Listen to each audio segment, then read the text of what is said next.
Well, greetings, everyone, and welcome to another Saturday morning of the Sports Crib Fantasy Show featuring the crew, which is Reggie and I.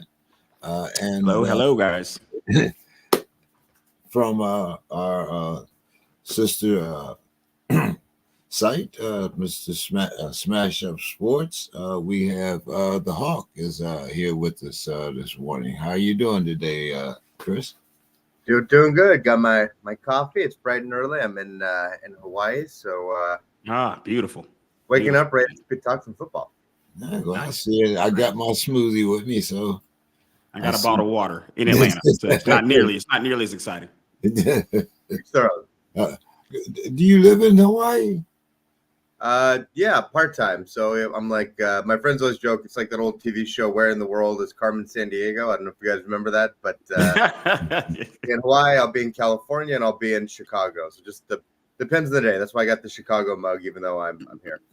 Very nice. Very nice.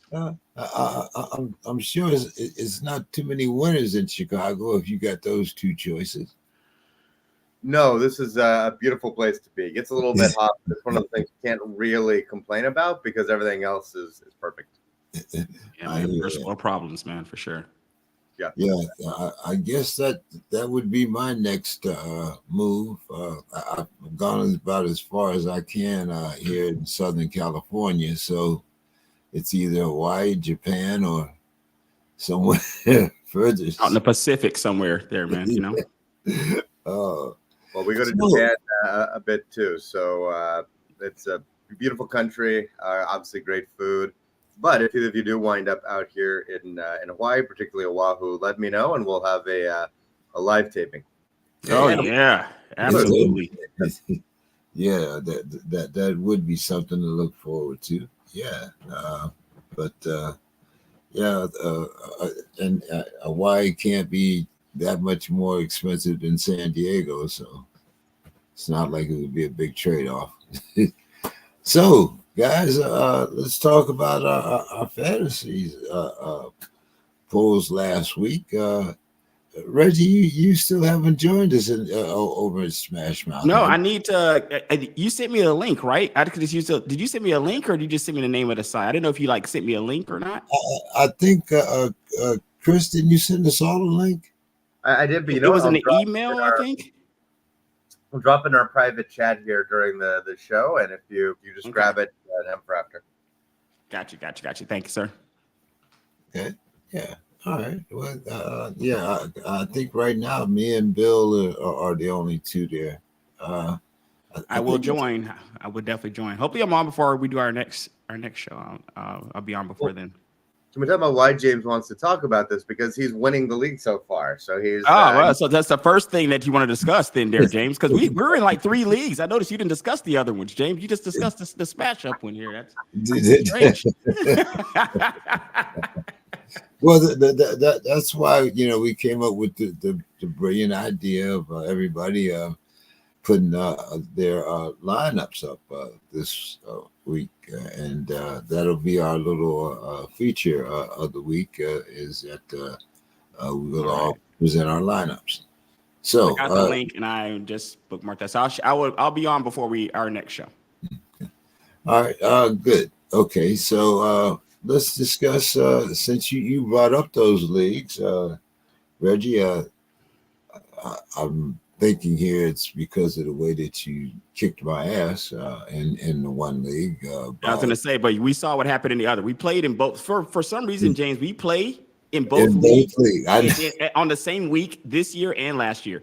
We played on the same week. And this year, two totally different tales of the tape here. I whooped you in one, I got whooped in the other. So life, I guess. And as Chris mentioned, I'm doing well.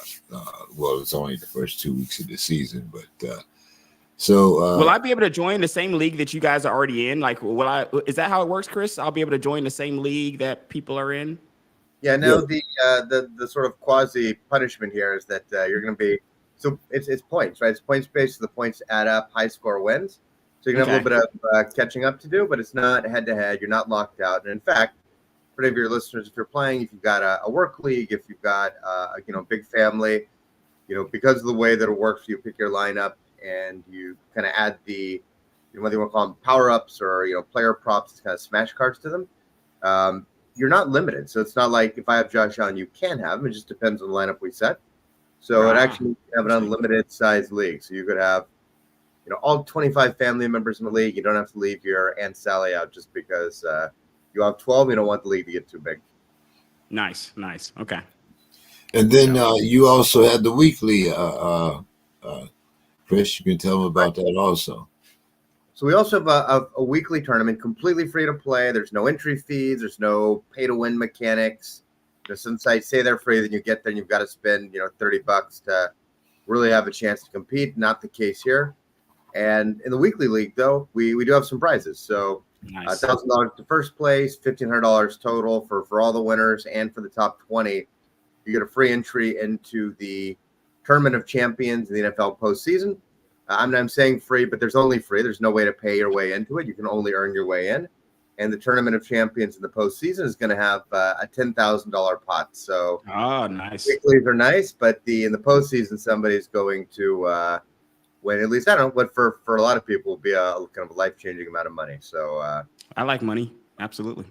I love it too. It's hey, you should win and you come use it to come visit Hawaii. Right, I'm gonna come to Hawaii. That's what it's gonna take me to get out there, man. I'm gonna just spend all my winnings, come out to Hawaii. And there you go. Absolutely. The winner, if it's a SPORTSKRIB winner, will end up in Hawaii. Yeah, man, absolutely. Yeah. So, how did you do last week, Chris? And a couple of I know you're in more than just a SPORTSKRIB league. What was your winning lineup last week?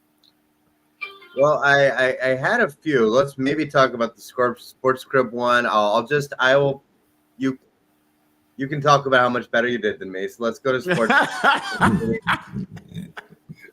Let's talk about my lineup and your lineup. So I got 111 points last week, and if you want, I can even share screen and show users the lineup I had. Sure. Let me see if I can present real quick.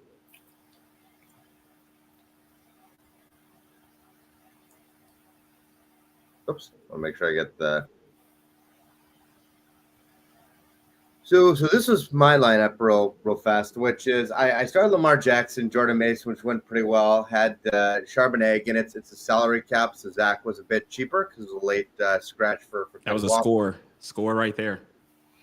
I thought I had a pretty good play here with Jaquan Jackson. One of the fun things with the smash cards, we have a smash card, here called Special Teams. We click on Special Teams Ace, which for the player actually gives you some points from punt and kick return. It's not a normal category. You don't get it by default, but you do with the card. And does not take much of your smash card budget. So play that in Jaquan, who normally would not be a playable player, but he got me 13 points. CD was okay. Not his best week. Kelsey is the one that killed me, and I think James might be where you did much better than me. Goodness, Kelsey's killing a lot of people this year so far. I've said, I was saying the other day on our Smash Pod show that next year for fantasy, I'm going to make sure I look at everybody's hair, because sight unseen, I got Kelsey, I got Joe Burrow, and then afterwards, I saw Burrow with the Eminem look from the 90s. I saw Kelsey with that kind of male Karen haircut, and there's no way I would have drafted either if I'd known. You're like, there's no way they can be productive with haircuts like that. Is what you're saying, Chris. Okay. It's very predictable. I messed up. That's my bad. Then I had Cup, who looks decent on the surface. You see 21 points, but because I played Television of Love, a card that gives 3 points per target, so really 21 is not a very big score. He didn't have a good week. Obviously got hurt, had that high ankle injury partway through. The kicker didn't do well. My defense did okay. So that was me, 111 points. Not great, not terrible. But if I kind of go, I get backwards here to James. We need to add a better back button here. I'm seeing.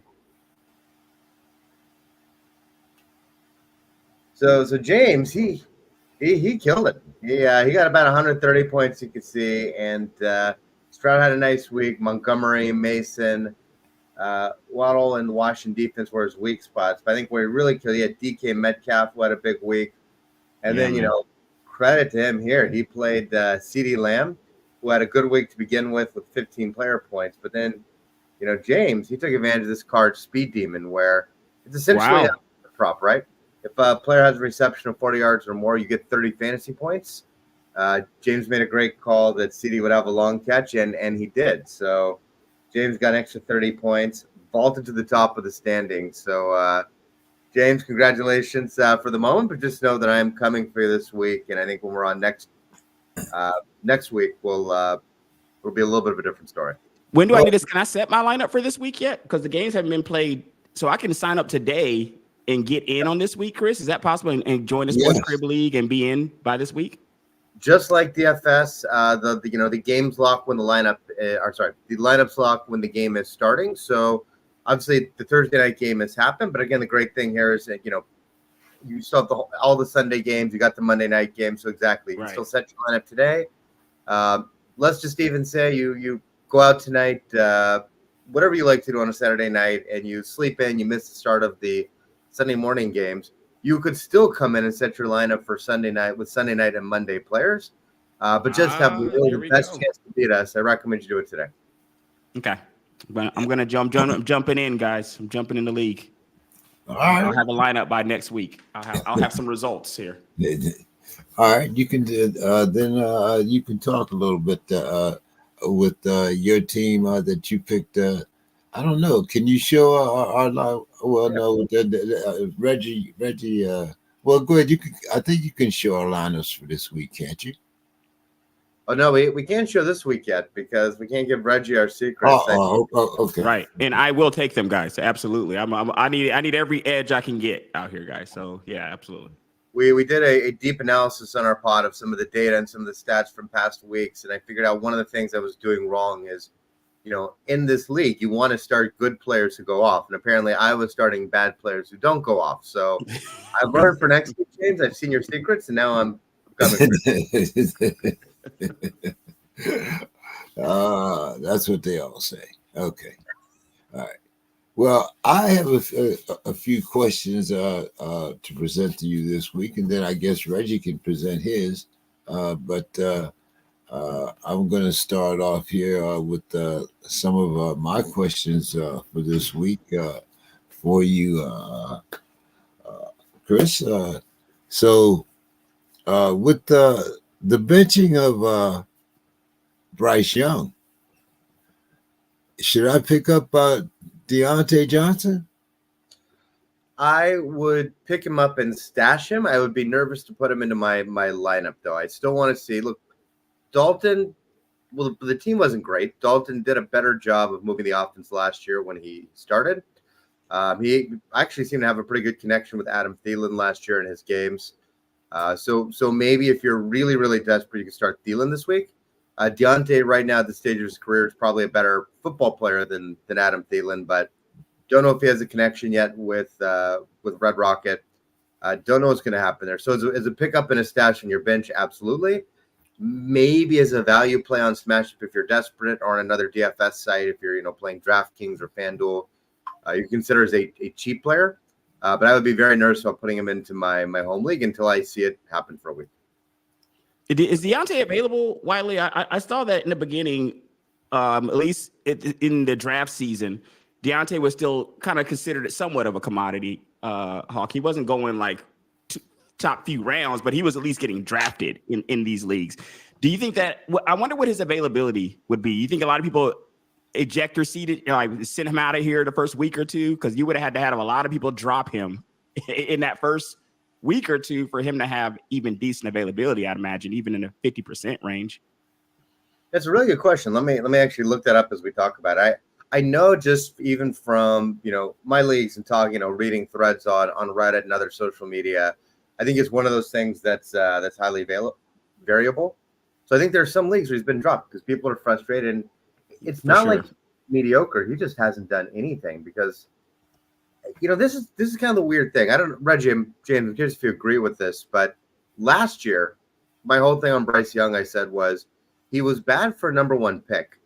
But if he had been like a third or fourth round pick, I think he wasn't awful for a rookie. Like if he'd been a 3rd round pick and he came in and, completed 60% of his passes, threw for, almost, 2,400 yards and more touchdowns and interceptions, I think a lot of fan base would have said, wow, what a great rookie season for this 3rd, 4th round pick. I hope he takes a step forward next season. And then this year he's been worse across the board. Yeah. Do you agree, disagree? What do you think, Reggie? I liked, I'm a Bama guy, so I want Bryce to do well. I really do. A little bit underwhelming last year, and I think not just the first pick, the cloud and the specter of CJ Stroud hanging over him did not help his cause whatsoever. Because they're drawing direct comparisons, and CJ's just killing it, and Bryce was not under 3,000 yards. I think it was 11-10 on a touchdown to interception ratio, like right over, I want to say. And I think that you're dead right in the sense of if he was a 3rd round pick, some of these guys you don't even expect to play, Chris. So if he's out there even on the field to pass for close to 3,000 yards, you're happy with a 3rd round pick because a lot of those guys aren't seeing the field whatsoever. But 1st round pick comes with a lot of guaranteed money, relatively speaking, to the other rookies, and the expectations come with that. And he was very underwhelming. It's unfortunate. I'm not sure where they're gonna go from here. But Thielen was respectable last year. Thielen wasn't terrible. He wasn't a terrible play last year. Well, it's funny because I don't want to steal James's thunder if he wants to go through all the teams later and talk about the Falcons. But one of the things we saw last year, Thielen actually had a better year last year than he had under Kirk Cousins for a while. So I've always thought Kirk was maybe a little bit overrated, particularly as a 35-year-old coming off surgery to the Falcons. But no, Reggie, I think you're spot on. And Stroud didn't help, and the massive haul that the Panthers gave up. Correct. Yes. None of this is Bryce Young's fault, right? This is all Bryce did is work his tail off in college, become the best player he could, get his draft as high as he could. But fair or not, everything that Carolina gave up to get him, CJ Stroud, putting up a nearly historic campaign did not help. Yes, absolutely. I'm an Ohio State guy, so I'll leave it at that.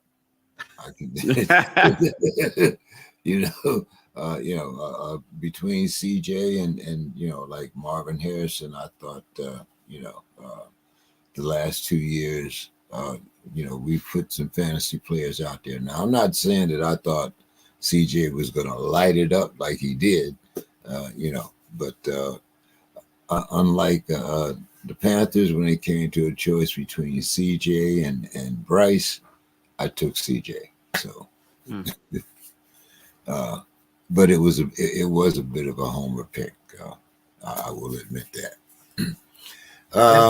About evaluating this talent, right? Is that Bryce?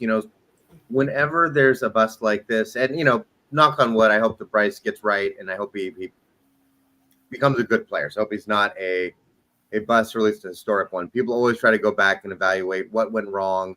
And sometimes you look at it and it's just what went wrong is that he went to the Panthers. He went to correct. The Panthers went wrong, guys. The Panthers. I heard Cam Newton say this earlier today on the YouTube. Cam Newton on his show said the biggest issue with Bryce getting benched was he has no help anywhere. Cam said that Bryce needs an O-line. Bryce needs a running game. Cam Newton said, when I came into the league, I had a running game. I had weapons, weapons at my skill position. And from what Cam is looking at, and I think what we're all seeing in Carolina, no offensive line. You don't have a Greg Olsen.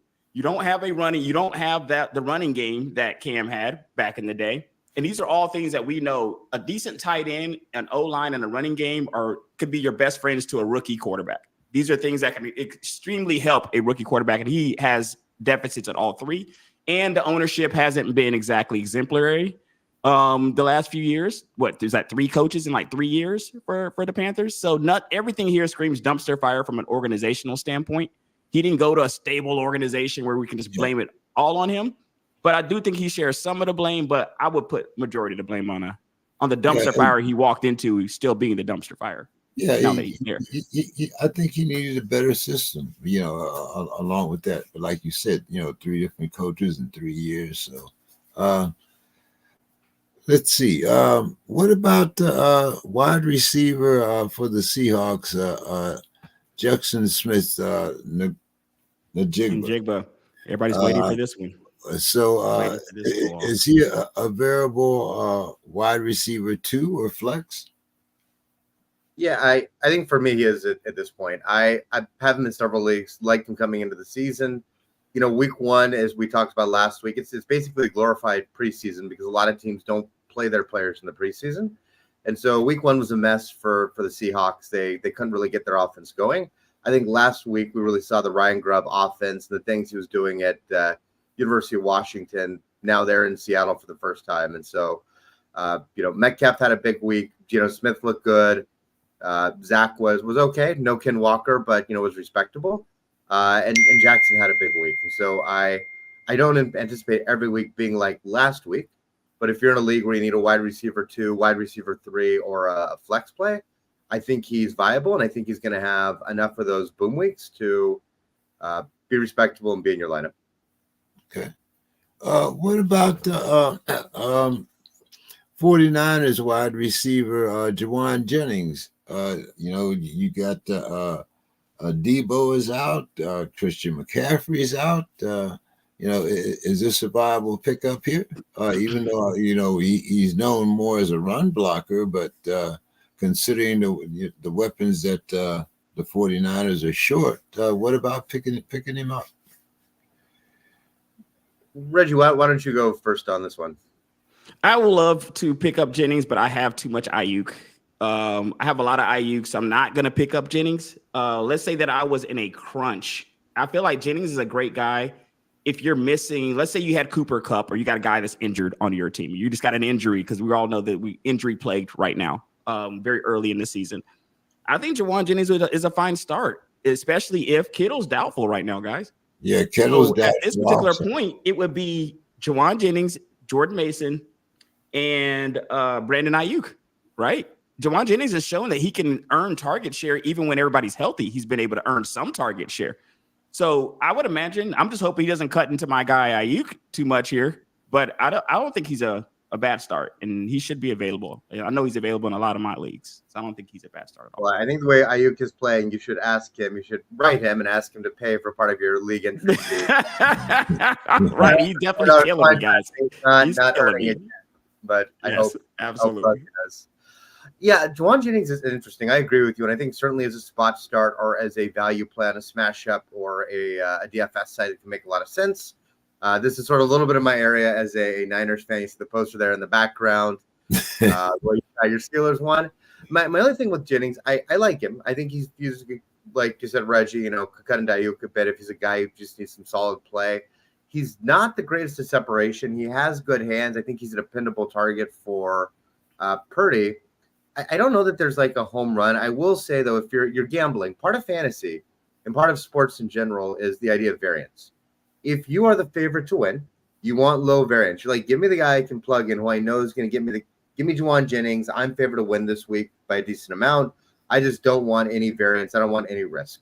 If you're favored to lose, if you're looking, the guy you're playing is favored to beat you by 20 points, you want variance. You want to take some risks. Losing by 1 point or 40 really doesn't matter.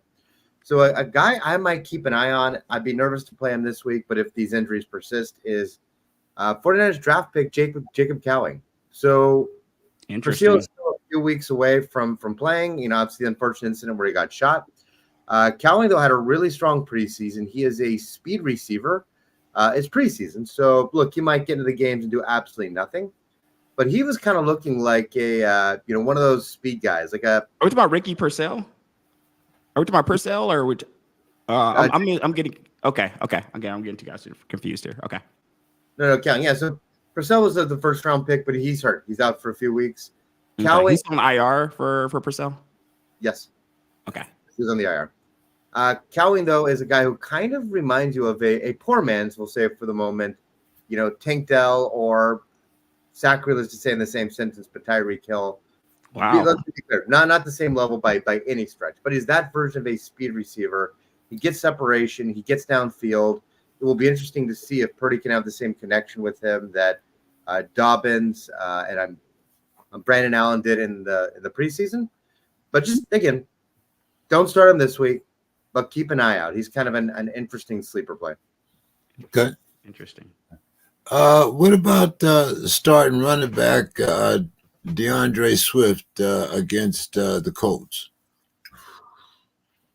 What is Swift averaging right now, Reggie? Is it 2 or 2.5 yards? It's not great because I have him on a couple of my teams, and he's averaging about the same thing as Brandon Ayuk. Like, we could have the exact same conversation about DeAndre Swift here, and I'm forced to play the guy. Like, I don't have a better bench play. I would have to go to look at the waivers and see. Maybe I would like a Zamir White. Maybe, I don't know. Zamir hasn't done anything, but at least, I mean, maybe against Carolina, maybe a spot start.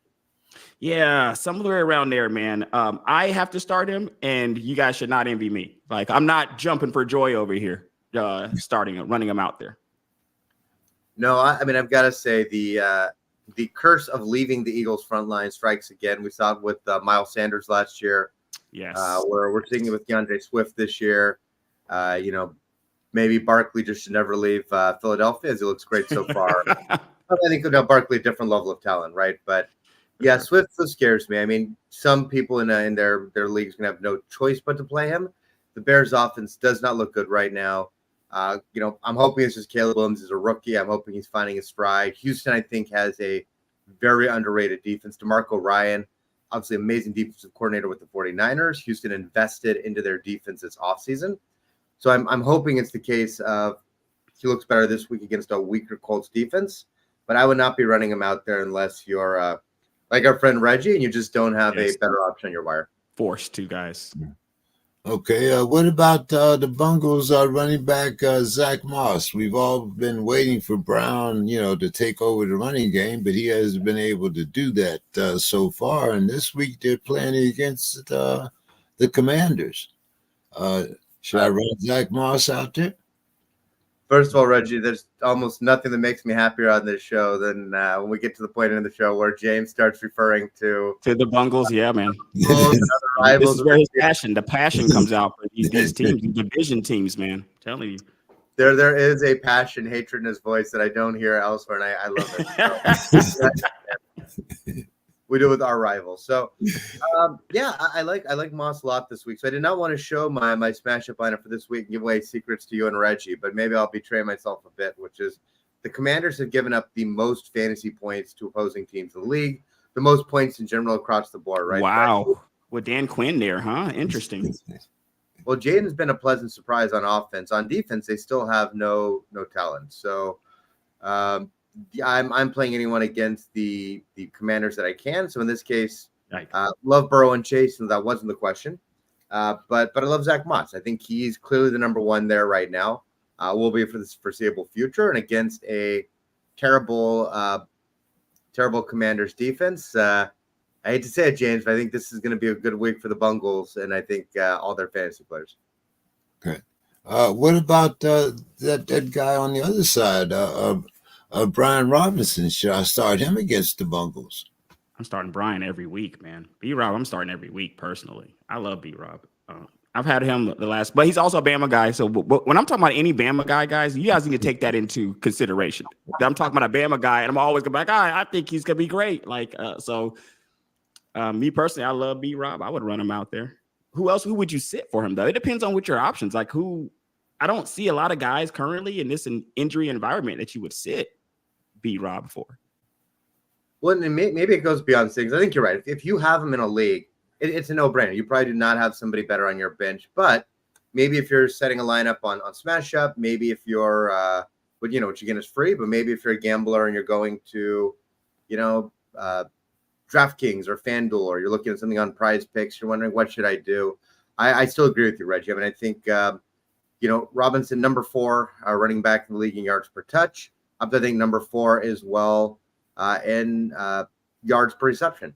So that's the great thing about him, right? The Commanders are going to have some bad weeks. Jaden's a rookie, and the defense we mentioned is terrible. So there's always the question of, okay, well, great. I've got Brian Robinson. Is there some risk that the Commanders start getting blown out? And certainly if they do, Eckler could get a few more touches. But Robinson's a guy who can catch the ball. He's not a pure runner. So Robinson's been electric so far this year. Maybe an underrated player. In fact, maybe, Reggie, the advice here too, if you have someone in your league who you think is a bit of a taco, to go back to the old league. I don't know if that's too old of a reference now, where you think he might be able to take advantage. Maybe the name Brian Robinson isn't as big as some other running backs. So maybe you can go trade for him. Maybe the guy thinks absolutely. I need a target because I think he's a great back in my opinion. Well, now since you're speaking of trades and now you got me completely off the board, is it time to buy or sell J.K. Dobbins? Man, this is the highest it's gonna get, man. Like, what, are you kidding me? Like, this is it. This is Dobbins' top stock right now. I mean, I feel like it's only downhill from here. I feel like you got to try to get it if you're gonna sell him, right, Hawk? You got to try to get him off while he's a hot commodity, right? Yeah, I mean, the question is how much people believe him, because I mean he's always had great talent, but right now he's averaging 9.9 yards per carry. Unsustainable. If he does that for a season, I think there's gonna be a little bit of a reckoning against the Steelers. Right, league winner. for sure. But yeah, you've got two issues with Dobbins right now. One is that I have to tell you, he can't stay healthy. We've seen this, before. He's looked fantastic on the Ravens in the past, and I hate to say it. I mean, I would love to see nothing more than to be wrong and have him be healthy all year.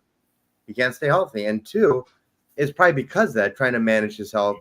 Right now, even last week, even with him running for 130 yards, looking like a world beater, where Gus Edwards, I think, ran for something like 40 yards, they still both had 18 carries. It was like an even split. They both had 18 carries at 18 and 18? Approximately. Maybe it was 17, 18, 18, 19. Wow, I don't like those 50-50s. It was close. It was close. So if the efficiency drops, and admittedly at 9.9 yards per carry, it could drop a little bit and you'd still be okay. You get like 10 carries, he'll be all right, But if he against a tough Steelers defense has kind of a more normal week, that carry split has to have you a bit concerned. Yeah, and when he was a rat bird, he always had good games against us. So he plays well when he plays. He just doesn't play that often. Can tight end Brock Peters right now? I think he's the number Brock one Bowers, tight end, right? He's my Brock Bowers. Yeah. Bowers. Can he keep up this pace, guys? Reggie, why don't you take this one to start? Because I think right now he's the number one target, isn't he? Right now, he's top. Like, so when you're looking at a tight end room, if you look at what the tight end room was for me during drafts and what the tight end room is now, the drafts would go very differently. So when I'm looking and I'm drafting Brock, I'm able to get Brock Bowers in like the hundreds on some of my best ball drafts. I'm getting him way late into the draft. People have no faith in the guy. Me personally, guys, there's something I really like. I tend to target, and Kyle Pitts has killed me on this a couple times, first round drafted tight ends. If you're a tight end and you were drafted in the first round, that tends to be a target for me. Kind of like running backs, right? You look at these positions, guys, where teams hesitate to draft them first round. That means that player is exemplary at that position for them to warrant picking that player first round. So Brock Bowers, for me, it's not surprising that he's doing what he's doing. I mean, they didn't take the guy first round for no reason, and he was a world beater at Georgia. So it's not surprising. Can he maintain it? I think when you look at the room now, guys, who would have said, we're really early into the season, but who would have said that Brock Bowers, because I think right now it's like Trey McBride, who thank God I have on my team because I love Trey McBride so much. I draft him a lot. So I have Trey McBride, but it's like Trey McBride and Brock Bowers is like 2-3 in there. When we were drafting, it was like Laporta, Kelsey, Kittle. These were all the names that you heard. And now McBride was always in there. But it's a pleasant surprise for Brock Bowers. And it's not surprising to me. I think health was his issue at Georgia. He had like a surgery or something, and maybe that hurt his draft stock a little bit from a fantasy perspective. But obviously the Raiders didn't mind that, took him first round, and I think he's paying them. He's rewarding them for that, faith in his abilities. I agree. First of all, we talked about haircuts earlier, and I think one of the things we underrated is Brock Bowers has a name that sounds like it's a 70s action or maybe like a dog film. We underrated that. So no, I think that part of the question with Brock was going to be the Raiders offense. Would it be a mess? Who was going to be the starting quarterback? Who would they be throwing to? And I think it's pretty clear right now that Minshew is leaning really heavily. First of all, the running game is a mess. So we also wonder, would the Raiders pound the ball? Antonio Pierce ran a lot at the end of last year. was now hired as a full-time coach. I think what we're seeing is the running game is a mess. And so Minshew throwing a lot to Adams, not a surprise, still elite talent, and to Bauer. So those guys are getting the targets. The guy who's suffering is Jacoby Myers, who's been a top wide receiver for the last 2 years in fantasy. And this year doesn't look like he's on pace for a beat that. Yeah, that was my problem with the Raiders was, could they maintain and who was going to be the number one wide receiver? So I didn't have a lot of Raiders on my radar. Did you think somebody else besides Devontae Adams would be the number one receiver there, James? It seems like Devontae Adams is far and away better talent than any other wide receiver they got on that roster. But I didn't know who the quarterback was going to be, so I didn't. Big question. I couldn't figure out the chemistry. Who was going to be out there, to be that number one target. Right. It was Aiden O'Connell during the draft season, guys, and he was not inspiring people. I'll tell you that right now. It's probably Aiden O'Connell being that starting quarterback. I feel like if early in the draft season people knew it was going to be Minshew, maybe Devontae Adams bumps up a little bit. Devontae Adams dropping some disrespectful positioning because people thought it was going to be Aiden O'Connell out there, and they just had no trust in the guy. I got him fairly late in some drafts where I'm like, look, maybe he's on the way down. I get this little bit of risk with his age and the rare situation, but he's still a talent. I agree. Yes. Disrespectful is the right word. And yeah, I understand some of the fear because Aiden O'Connell at the end of last season with Devontae had this weird, like Deshaun Watson, Amari Cooper chemistry from this year where he was giving, Devontae double-digit targets, but the targets were all like 10 feet in front of him or 10 feet over his head. So they're not catchable targets. And so I think that scared people. But Minshew, well, he's not great, is at least throwing the ball in a range where an elite talent like Devontae can get it. Yes. Now, gentlemen, I have a problem with some of the quarterbacks in the league. For instance, in a lot of leagues, I have Josh Allen. Josh Allen got me a big 10 points last week, even though the Bills won 31-10. I think that's why he got you 10 points. They didn't need him to pass. And, if you had James Cook, you were doing very good. I played him and did very bad. Usually you're looking for at least, 2 running touchdowns, per game minimum. That just wasn't a Josh Allen performance against a team that I thought that he should have had a better, point spread against. So I'm not saying, that I thought that the Bills would, hold them to 10 points. But I did thought that Josh Allen would have his usual rushing day, at least against that Miami defense. Yeah, I think it's fair to be a little bit frustrated, but I do think what we're seeing is a little bit of carryover from the end of last season where the Bills are running the ball more and they're using James Cook more. With that said, I fully agree with Reggie. I think the game was a blowout. And look, I talked about this with Chef on our pod, which is that one of the worst feelings in fantasy in any sport, and it happens, is you don't get to watch a game. You see a box score your fantasy players on, and it's a blowout. They've won by put up an ungodly amount of points. And you start getting greedy. You start rubbing your hands together. You're like, okay, I have Josh Allen. This team put up 31 points. I have LeBron James. The Lakers put up, 150 points. Like, show me this embarrassment of riches. And you open the box score, and your player was like the one guy that didn't go off. So definitely disappointing. But to Reggie's point, it was a blowout. They didn't need him. They weren't using him. It's not that they don't like him. It's not that they needed him. They couldn't come through. They won by 30. They're running the ball. They got a defensive touchdown. Cook busted a 47-yard run on a one-play drive. And then the second killed my week. Yeah. Sucks for the week, but there's going to be better weeks. I actually think this week against the Jaguars, you're going to see Allen do well. And I think some of the ancillary guys, Dalton Kincaid looked good in limited action last week before it became a blowout. Khalil Shakir looked like, Allen's top target. So I think you're going to see a few guys have some breakout games for the Bills this weekend. Well, Lamar, we can talk about Lamar and Patrick Mahomes, both of them as far as fantasy points haven't went off. Those guys, James, tend to have those seasons. I've had both of those guys Patrick Mahomes has 3 to 4 weeks every season where he just falls off the face of the earth.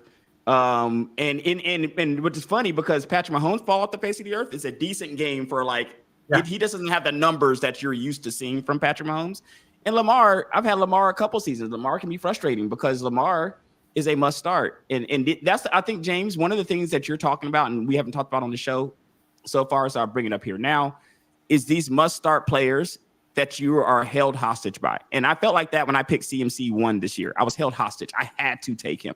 And I feel like when you have Josh Allen, like I had Lamar Jackson the last couple of years, I had to play Lamar.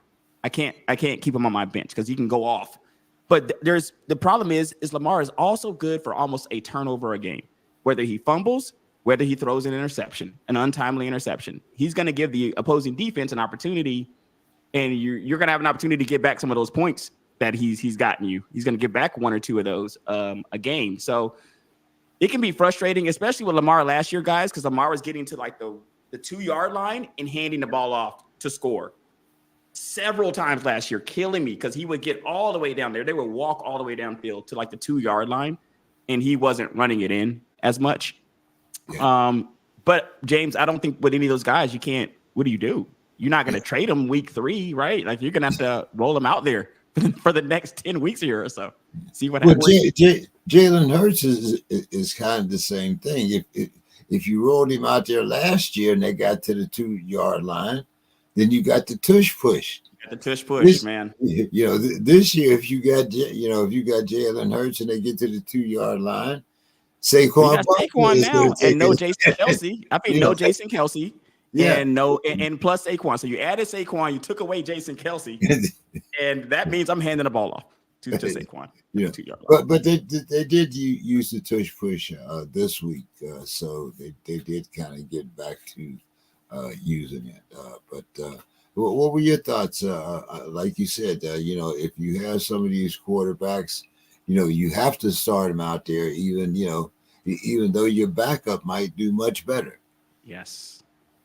But you got to roll them out for a reason, right? Which is at the end of the day, Lamar is one. We talked about variance earlier. He's a high variance guy, so maybe you put some lower variance guys around him on your team. But he's definitely a guy. I've had him before. I have him this year in one league. He's a guy who will 1 week give you 10 points, which is frustrating. But the next week he will come out and give you, 35, 40 points. And he just does that. His season looks like this. There's some quarterbacks that are a little bit more steady. Lamar's going to bounce up and down, but if you have some steady players around him, he's one of those guys who will just drive you to victories in weeks and carry your team. And so when you just draft him, you just got to know that's what you're getting. So obviously also makes him better if you're playing a format like a best ball, whether, there's some leagues done that where if you're like an underdog, because he will win weeks for you. Yeah. What about Caleb Williams, guys? A lot of guys, took him, because he was this first round draft pick and, everybody expected him to turn Chicago around, but it's the Chicago defense that's been winning the games for him. But if you got him, is he? He's one of those guys. If you got him, is he a must start? So first of all, let me take my turn to show my bias here, which is I went to UCLA. So I'm a UCLA guy, so of course Caleb Trojan. So I could have told you that he would have been pure garbage. No, no issue hating on Caleb is what you're saying here. No issue whatsoever. No, actually, the hard thing is I was talking with some friends about this the other day, which is that in a lot of ways, like I actually wish Caleb went anywhere except for USC because I like him. He seems like a good leader. His teammates like him. I like his swagger. Like, the guy paints his fingernails. He's just who he is. Like, he has no problem being himself. He's got the kind of confidence, and I feel like real swagger. You've got some quarterbacks who come out, they give good quotes, but it seems like it's bravado. With Caleb, it seems genuine. So I really want to like him. He's played a couple of tough defenses. With that said, I went back and looked at some of the other, rookie quarterbacks in my head thinking they're rookies. It takes guys a couple of games. I struggled to find many other quarterbacks who had a first couple of games like him and turned it around. This isn't to say he can't turn it around, but it's also his struggles are not just normal struggles that guys like, Peyton Manning and Drew Brees and Joe Burrow went through.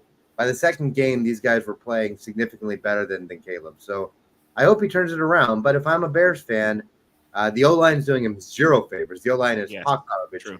Otherwise, Swift's been bad. But still, I would hope that if he was really an elite quarterback, he would have, audible, made some hot reads, done some stuff to make it work. So far, that has not happened. Man, that sucks. Reggie, what do you think here? Are you? He's warming my bench, bro. He's warming. He is currently Chris warming my bench. Is where he, and that's where he will be. Warming my bench now. I have a guy I'm playing this week in my home league, guys, that's starting Caleb Williams, and I'm praying he does not move him out of that spot. Like I'm praying. I'm just praying for the life of God he does not switch Caleb Williams out of that starting spot. Now, of course, with my luck, it'll be his breakout game. But at the end of the day, I think that you're right in the sense of we got to see it, right? And what the expectations were for this team, monumental. And it seems like they made a lot of good moves. I think the only thing that's you're going to have going in Caleb Williams' favor, similar to what Bryce Young has going in his favor, but more exaggerated, is that the Bears are just never good at quarterback. They're just never good at quarterback. They have ruined. You've had a lot of quarterbacks that have done much better outside of the Bears system than inside the Bears system. We'll see what happens with Justin Fields here, but when you're seeing quarterbacks, when you're going through this many quarterbacks, and you have records by like Sid Luckman back in God knows when. I don't even know if we had the NFL back then. If your records are quarterback records are going back to Sid Luckman in this passing environment that we've been in the last like 5-10 years here, then that shows a complete. They're just inadequate at that position. I don't know if it's their coaches. They don't have the same coaches, right? I don't know if it's the water. I don't know if it's the stadium. I'm not sure what it is there, but quarterbacks just don't perform well in Chicago. They were hoping that Caleb would change that, but I do ultimately believe that if, let's say he goes through this year, he just stinks it up, guys. Caleb will always have I can go to a different team and see how. I think people will give him the Bears mulligan, just like Bryce might get the Panthers mulligan. But we need a name for it. Should we call it like a bulligan or something? Do we put I feel like he might get it, guys, because the Bears have been so terrible at the quarterback position like my entire life. So I'm hoping that he turns it around. It's a small sample size right now. I think you bring up a good point in general, which is both with Carolina and with the Bears, right? I mean, setting just the quarterback position aside, even, you have these teams where they replace the coach. It's just like an order of operations, right? You replace the players, that doesn't work. You replace the coach, that doesn't work. You replace the GM, that doesn't work. At what point do you point the finger at ownership and say there is something systemic here that's rotten the organization, and it's not as simple as every single coach or every single GM or every single quarterback you bring through is just a bad person or a bad football mind. Reggie, you want to go over our 2 leagues right quick? Yeah, I got to put up what I did. I know I lost in one of the leagues because I don't have it here right in front of me. You lost in the League of Extraordinary Gentlemen. So who did you have? You had somebody in your team. You had an incredible score. Who did you have that went off on your team? I think it was Kamara. It might have been Kamara that went off. Kamara? Okay. Because it seems like you had one on one team and I had one on the other when you look at the lopsidedness of the scores. I think in one of the leagues, Chris, I think I was up I had like 140-ish to like 100-ish. And then in another league, he had around the same score, like around 140 to 100 on the other side. So I'm personally embarrassed, but I was in a league where I had H.N. and James Cook. And so after the Thursday game, I feel like I'm sitting pretty. And then I oh, man, you're done. Because my opponent has Kamara. So, oh man, it was a crazy week for running backs. Right. Unfortunately, none of which are on my teams. You know what I mean? I don't know if I have any Kamara. Wasn't drafting. I don't really draft Saints, guys. I'm a Falcons fan. That's one of my homer things. I would never recommend letting emotion enter your business. But in this particular case, guys, I cannot draft the Saints. I just cannot because I got to root for him. I got to kind of root for the guy to have success. So this is the thing about a struggle for me. You're right. You don't want to let the emotion cloud your business, but this isn't just business. These guys are on your team. You watch the game, you cheer for them, and it's hard when they're on a team that you despise. Right? At a minimum, it's a tiebreaker. It's probably not the main thing in my draft, but if it comes down to 2 players that are on equal footing, and one is a Seahawk and one is on a different team, I'm not picking a Seattle Seahawk if I can avoid it. Again, I need a big week from them today. This week, I need a big week from the 49ers this week. I got Mason and Ayuk. I think you'll get it. I need it this week. I need it. Mason's going to run all over that Rams defense. Yeah. Let's see, in the Hooligans, which the Extraordinary Gentleman League, actually, I got hurt a little bit because of Pacheco, I'm sorry. Killed me too. Christian McCaffrey and Pacheco, my first 2 running backs, guys. Oh man, that's I picked up Carson Steele, Hawk. You know, I don't know if Carson with those flowing locks. I'm hoping he can do it for me, man. But I don't see a lot of Pacheco in Carson. I'll tell you that. No, I think it's going to be a very ugly committee. I saw everyone rush into the wire to grab some combination of him and Perrine and Hunt. I grabbed Kareem too. Yeah. I think ultimately there's just going to be an ugly committee until Pacheco comes back, or if they really think he's not going to come back, I think they go out and they end up trading like a first-round pick and they get a veteran from another team. Interesting. Well, they did pick up a veteran in Hunt, but you know, we have to see squad veteran. Like, he came off the couch, man. He's not even. I mean, like we got to see what he's got left in the tank, right? Yeah. See if he's got something. Yeah. But I mean, like he is, like you said, it's going to be running back by committee. So let's see, Reggie. I know you got a real hard count here. Yeah, I'm about to get out of here, guys. And I'm probably getting out a little bit early so I can try to sign up to this SMASHUP Sports real quick. I'm trying to do that here in the next couple minutes so I can go ahead and get my squad going here. This week, guys. Go ahead. This week, I'm really hoping for a big game from the 49ers. I will be at that Chiefs game tomorrow, so I'm hoping that I went to the game against the Steelers. I do love the Steelers, so I didn't mind losing to the Steelers. I will mind losing to the Chiefs when I do go tomorrow night, and I don't know, guys. It might happen. The thing is about the Chiefs, it's like playing Tom Brady back in the day. You might mind losing to Tom Brady, but you're probably going to lose to him. You know what I mean? So that's kind of where I am with Patrick Mahomes now, going into tomorrow night, hoping for a good week of football for you guys. I'm going to sign up here, Chris, and there's nothing else I need to do, right? I can just sign up right with the link and automatically join the same league that everybody else. I want to make sure that I'm in the same league as everybody else.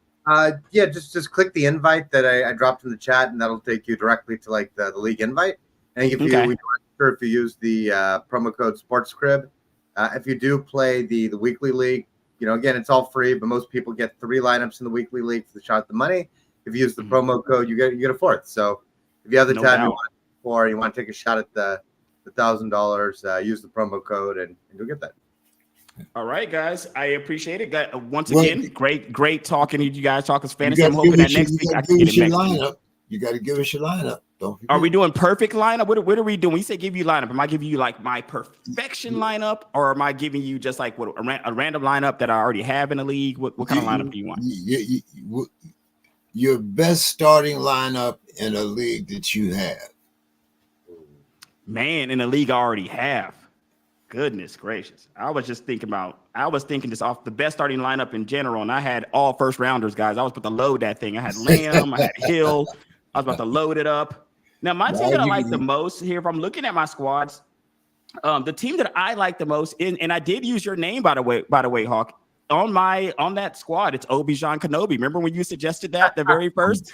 I did use that name because I was able to get Bijan in this particular draft, which he was avoiding me for most drafts. But this draft, I was able to get Bijan. So I will tell you, this is probably my favorite draft from I just like it draft, but I don't know if it's my best squad. So I'll give it to you. I have Mahomes here at my quarterback in that league.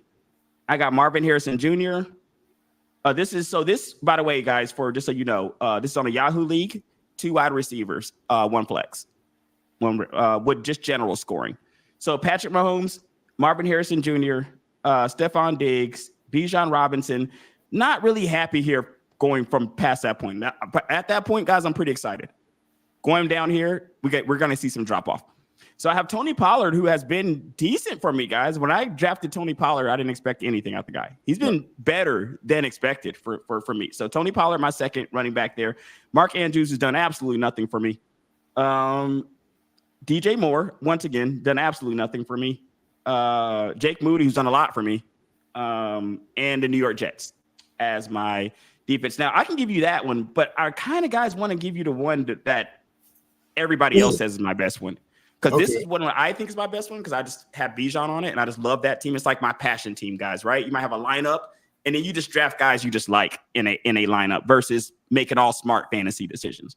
So the fantasy lineup that everybody else seems to like had Lamar Jackson, CeeDee Lamb, and I'm going to go pre-hurt, guys, because it was Puka. I had Puka Nacua as my second receiver. So I had CeeDee Lamb, Puka, which now is Zay Flowers, because I wanted to pair him up with Lamar, and that paid dividends for me here last week.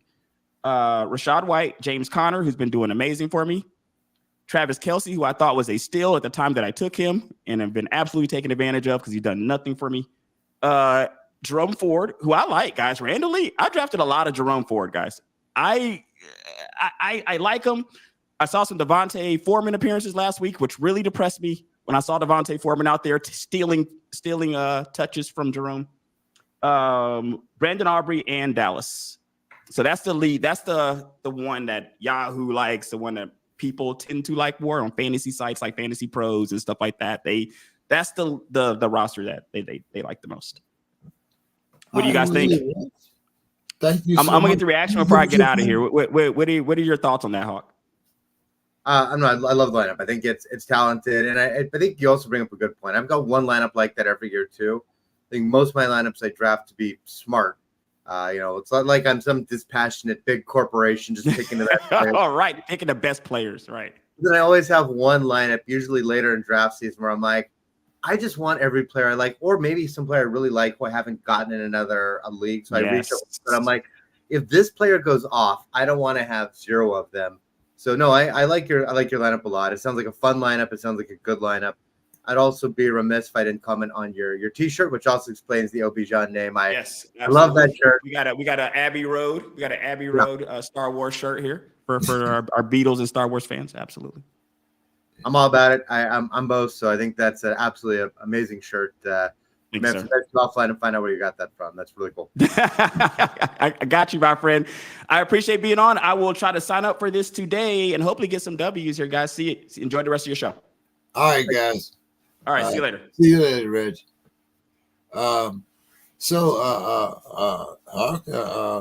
Since Reggie put out a couple lineups here, I'm going to give you my best lineup, which I consider. And once again, I have to follow Reggie here because my best lineup also comes from my Yahoo Plus League. And I happen to have a team. Let's see. Right now, I believe we're 2-0. Let me pull it up here. I'm anxious. What does a 2-0 team look like in this league? These are the hybrid heathens. And let's see. Okay. My quarterback is Jalen Hurts. My wide receivers are CeeDee Lamb and Nicole Collins. My running backs are H.E.N. and Connor.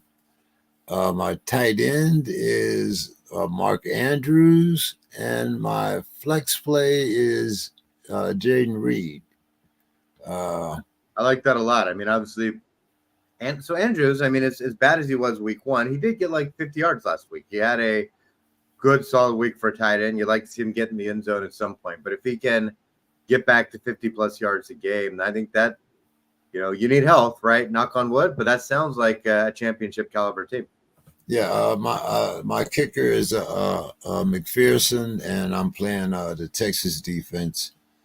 Thank God I didn't start the Dallas defense last week. That's so a lot of people on SMASHUP played the Dallas defense, put some defensive smash cards on them, and got burned by them. Now, the people that did that with the Chargers defense or the Houston defense did much better. But that Cowboys defense was a letdown last week.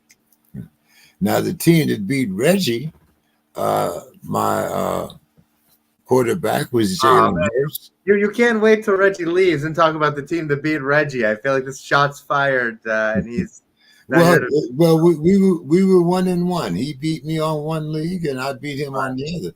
So the team that beat Reggie was Jalen Hurts, James Conner. You'll be surprised at this one. Austin Eckler, Nico Collins, Devontae Smith, Jake Ferguson, Amari Cooper. The Jets were my defense, and Justin Tucker was my kicker. So I don't know how big the leagues are. This team sounds a little bit shakier. There's some really good players in there, but obviously you need Ferguson to come back healthy. Amari Cooper, he's a guy I really liked in the preseason, and this is kind of his make or break week. He's getting the volume from Watson. He's gotten like 9 targets, 11 targets. You love that volume, and if Watson can kind of shake off the rust and play like last year, Cooper can still be like a top 12 receiver. But right now, they're Watson's throwing one of the highest uncatchable ball rates, and so we really need to see Watson and Cooper step up against the Giants this weekend. Now, the team that Reggie beat was Josh Allen, James Conner, David Montgomery, DK Metcalf, Stephon Diggs, Dallas Goedert, Swift, the 49ers defense, and Justin Tucker. So that was the team that he beat. That's a good team. His team must have played really well because, obviously Allen had the disappointing week. He smacked me. Now this team, he smacked me by 20 points. The other team, I beat him by 40. So you still won the week is what I'm hearing. Yeah, well, I still won the week, but he beat me on the most important league, which is the SPORTSKRIB league. Yeah, that's the other thing about fantasy. We're in a few leagues. We all have the one league we kind of consider our main league, and it burns a bit extra. I'll tell you, my most painful is I'm in several leagues.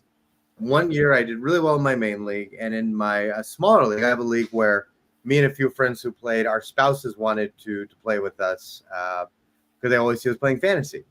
So I'm in a league. I actually meet my spouse in the finals, and we were looked like I was going to win. I was going to get bragging rights for the house, but it was a 2-quarterback league, and this is the year my top 2 quarterbacks were Joe Burrow and Josh Allen. And as you might be guessing, this was the year where DeMar Hamlin got hurt and they canceled the game on Monday night. So I was getting 0 points for my quarterback and losing, and I have still never heard the end of it. Oh, so what are your favorite lineups for this week? So my favorite, although it's a little bit dinged up now, I'm in an experts league, and it drafted a bit early, which is part of how it became a favorite lineup because some of the ADPs hadn't changed yet. So I have Joe Burrow, Brian Robinson, who we talked about earlier, and who I got pretty late, Jonathan Taylor, Malik Neighbors, Rashee Rice, who again went at the time of the draft, people thought he might get suspended.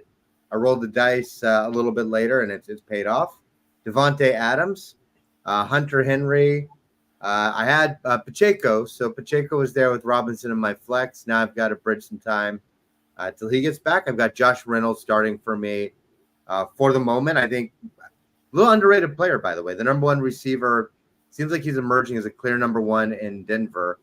Bo Nix likes him. I know the Denver offense has not been gangbusters, but any number 1 receiver is at least usually playable. Then I got Cameron Dicker as my kicker. Not only does it rhyme, but the Chargers, that Harbaugh offense, they love to run. They love to be conservative. So a lot of field goals, a lot of playing for field position. And then the Ravens defense, who they've been good. They haven't been as good as I've been hoping so far, but I still think they can pull it out. And a few guys on my bench, like Justin Fields, I'm hoping he, the Pittsburgh offense warms up, and maybe it doesn't under Arthur Smith. I don't have to tell you, James. You probably know that. Bigsby, Kirk, and Dubs, who I hope can play a bit better, and Dalton Schultz, the backup tight end. So a few plays I like to shore up, but all in all, I think a pretty good team and an experts league. So guys who really do know what they're doing. So I'm hoping I can. The winner of the league actually gets a championship ring, a pretty fancy one. Okay. So I'm hoping I can bring home the title. All right. Okay. You'll have to show off the ring when you get it there. Wishing you. But yeah. Hopefully, I don't want to put the card. These are experts. There's some other really talented people. So far from a guarantee. But if I do bring home the ring, I will show it off here. Okay, a couple of guys I want to ask you about, and I guess if you have the one, you have to start him out there. But Jonathan Taylor, your thoughts? So, I mean, you have to play him, but is he on the downside? No, I don't think he's on the downside. I think there's just something that owners should be aware of. So here's where I am with Jonathan Taylor. Elite talent. His yards per carry are great. Put up, last year he had some injuries, but if he had played the whole season, he would have put up numbers that would have had him as a top 3 running back. If you stretch out, you basically give him this run rate of how he performed. This year he's running well. He hasn't gotten in the end zone yet, but the touchdowns will come. They've been down inside the 10. They've given him carry. So I think that will have positive progression to the mean. He will get those touchdowns. The only thing to be a bit worried of if you're a manager and you have him or you're thinking of trading for him or starting him in a smash-up lineup is with Minshew. And previously, I'm blanking even on the quarterback before Minshew. With the prior quarterbacks, they checked down him, right? So he got a lot of pass receptions. And I think that for Minshew, when there wasn't a play, Taylor was a good check down option. It was true with the prior quarterback as well. And with Richardson is a runner. So, and he's young. So right now he doesn't wait for the play to develop. He has his play or he's taking off. He's getting yards with his feet. And so what's happening is he's not checking down to Jonathan Taylor.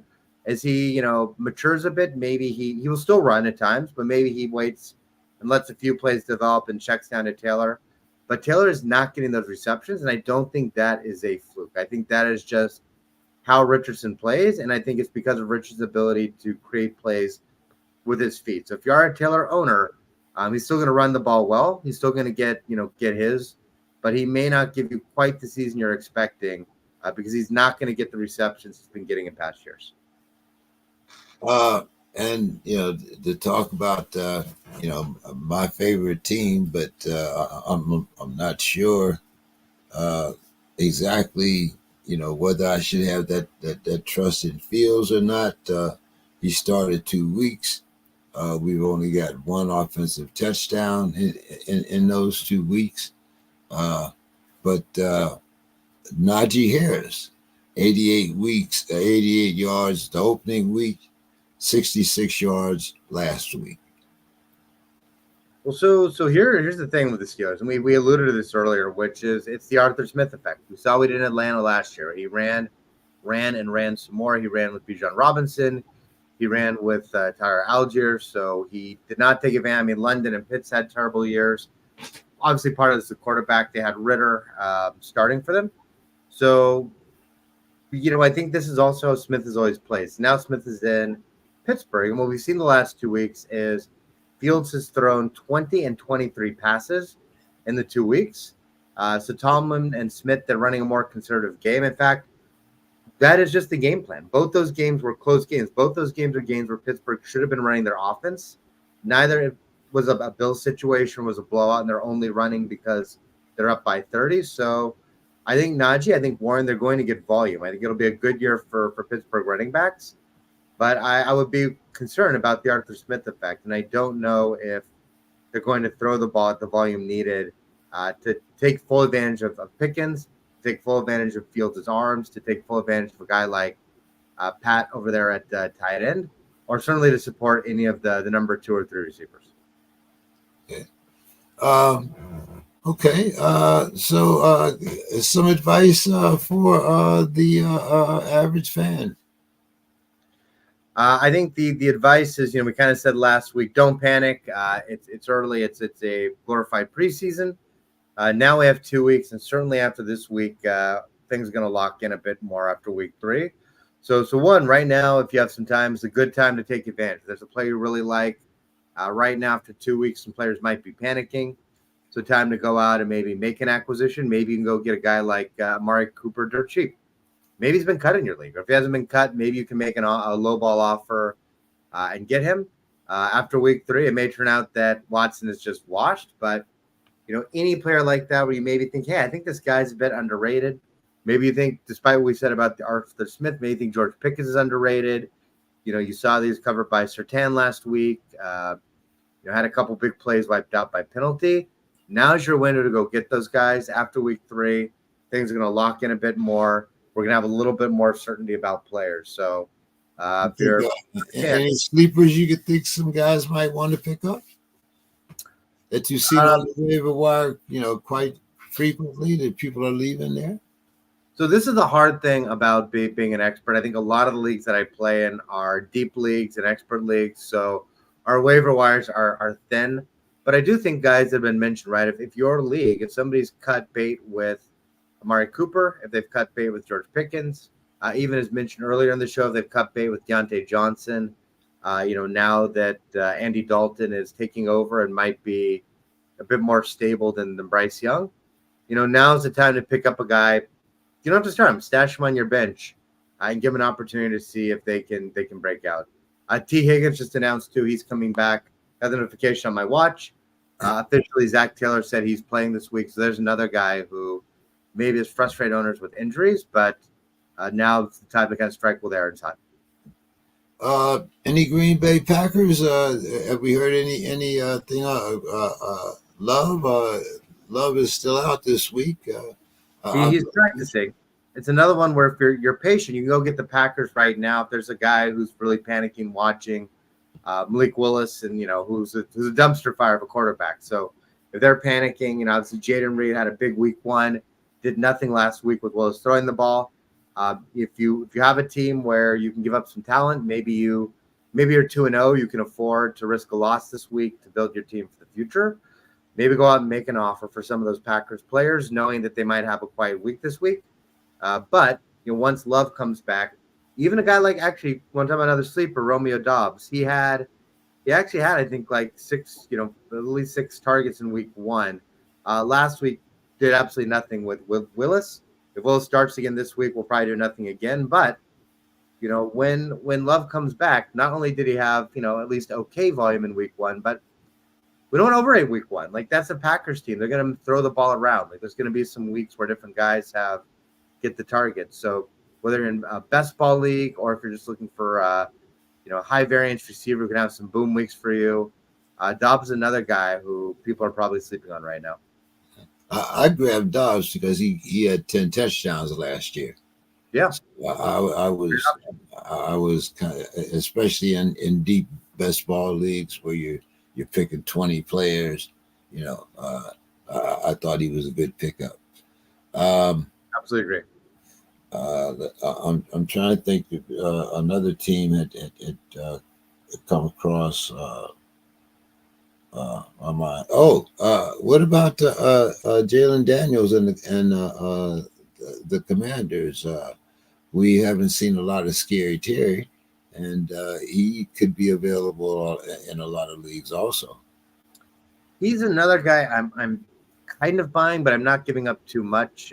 Certainly as Jaden settles in, as they throw a bit more, Terry's number 1 receiving threat there. He's also a deep threat, and Jaden has a cannon of an arm, so they could have some big games. With that said, we talked about this thing on a show a couple weeks ago, which is looked into some guys like RG3 and in his rookie year, and everyone kind of wants to think that, there has to be a number 1 receiver. But with some of these running quarterbacks who only throw for a couple thousand yards, it's not uncommon to see, them actually have like 4 or 5 receivers who have, 500 to 800 yards each. So there's really no guarantee that there is a true number 1 there. It might just be that they mix things around, and Terry, McCaffrey, Sanat, there might be a few guys who, Zach Ertz, all just kind of get 500 yards and a few touchdowns. So this, Daniels and Robinson are good plays in Washington, but it might be the case. There's not really a Commanders receiver who plays at the level you want for a fantasy receiver. What about you can take the 2 weeks. You froze up there. I couldn't hear you right. I heard you say something about best ball. Just if it's a best ball format with boom weeks, that's fine. But if you've got to choose the player to start, it might just be that all the Commanders receivers are very frustrating. Has the world's tallest midget figured it out there in Arizona? It seems like he's finally got his bearing straight with Marvin Harrison. Marvin Harrison, if you were patient with him, then you didn't drop him after week 4 when he only had, one catch on 4 targets. But he proved last week that he is definitely the Cardinals' #1 wide receiver. What's your thought on the world's tallest midget and that combination? So I think it's one of these where it's like the answer is in between. Week 1, they look terrible. Week 2, they look like one of the best offenses in the NFL. Ultimately, I think it settles somewhere in the middle. I think Harrison is much closer to the talent we saw last week than 2 weeks ago. I think Murray is figuring out like who his weapons are, and he's not a dumb guy. Murray is, whatever opinion you want as a quarterback, he's going to look around. He's going to see, Marvin Harrison, see Trey McBride. He's going to say, I want to throw to the tall, athletic guys who are getting open, and not the slower, less athletic guys who don't get open. So it makes your job as a quarterback much easier when you have guys like Harrison Jr., McBride to throw to, as opposed to last year where he came back and Hollywood Brown was out. He did have McBride, but otherwise he's looking at guys like Greg Dortch, Michael Wilson for a couple of games. So I think they're going to have a good season. I don't think they're going to be quite as good, obviously, as they were last week. Now you have the fastest team in the NFL, but your quarterback is Skylar Thompson. What do you do now? Here's the thing. Are they still the fastest team? You start seeing the fastest team in my They're still the fastest, but, it doesn't make any difference how fast you are if you don't have nobody getting you the ball. Well, it's true. As I say, I think they have a little bit of competition maybe with the Saints now, and Rashid Shaheed and Chris Olave. There's a few fast guys there, but I got you. Tyreek Hill, Etienne, Waddle. There's a lot of speed in Miami.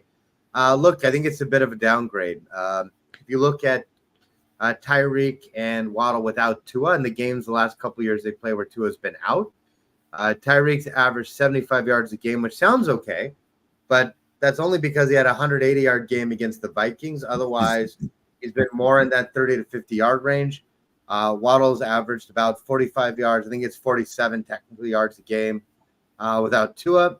And I think Skylar was the backup last year. So I'm a bit scared for them, partially as well, because, again, Mike McDaniel, he's a smart coach. And, James, do you remember where McDaniel was before Miami? Remember where he came from? No. He came from the 49ers, so he's a Shanahan guy. And the thing about Shanahan, Shanahan loves to run the ball. Before Purdy, in particular, with Garoppolo, with Nick Mullins, with Beathard. Now he's opened up the offense a bit more, but Shanahan would just pound the ball, run a million times a game. And so most are still up with Etienne, with I'm blanking on the name, Jalen Wright. There with Jeff Wilson. What you might see is Miami run the ball a lot more if they don't trust Skylar Thompson, keep the ball on the ground, throw when they need to. So Miami might still be okay as a team to a degree, but I think that the receivers, you've got to downgrade them.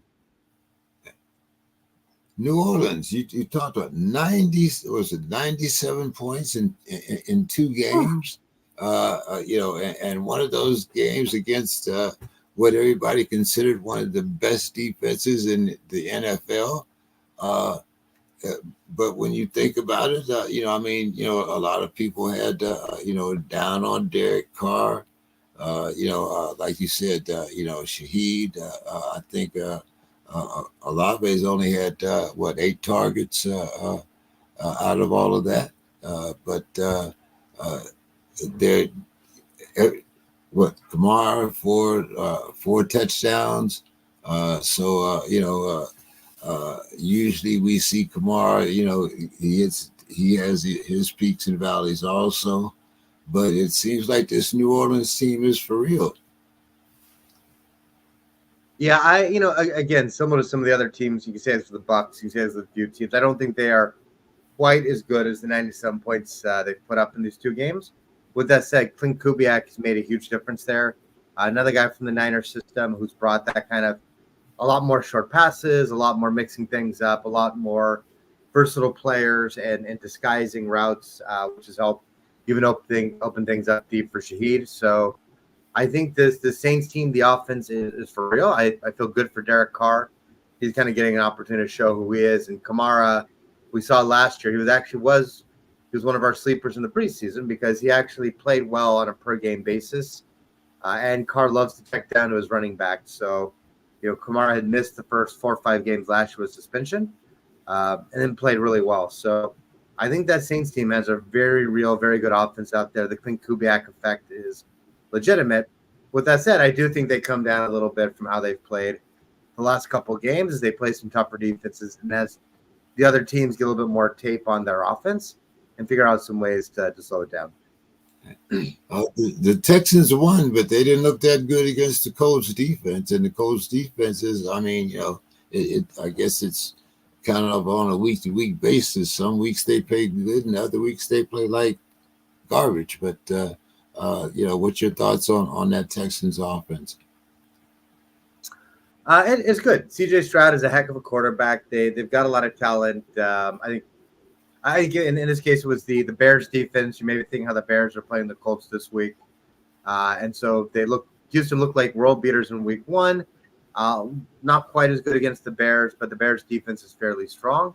With that said, Stroud had a good week. Nico Collins had a good week. So I think this is the second good week in a row for Collins. I think there's some questions coming into the year. Would Nico spread around more? Would there be a true number one? Would it be a frustrating offense where you didn't know in a given week which players will play well? It seems like Nico Collins is becoming a player you can just start every week. I think, James, you said you had him on 2 of your fantasy teams. That probably makes you really happy. You probably saw that coming. But if you're a guy out there who has Nico on his team, a guy or a woman, if you're a player with Nico on their team, you can feel good. I think you've got Stroud. You can feel pretty good. He's not much of a runner, so he'll have some colder weeks. But I think if you have Diggs or Tank Dell, week 2 is a little bit of a warning, right? Week 1, Diggs had only about 22 yards. We had the 2 touchdowns. Last week didn't do a lot. Tank Dell didn't do a lot. So I think a little bit of a word of warning. If you're relying on those guys, you might just have to buckle up that there's going to be some pretty high variance with some boom weeks, but some bust weeks like you saw against the Bears. All right, man. Well, hey, let's get out of here and enjoy our Saturdays. You on the Big Island there. Any final thoughts? Any lineups you particularly proud of this week? We got ours out there. You got to give us a couple of, like I said, any of that expert advice that you got for our listeners, and make sure you tell everybody about how they can get on the site, what the leagues are about. It's your time for your commercial. Awesome. Well, look, so again, we're SMASHUP Fantasy Sports.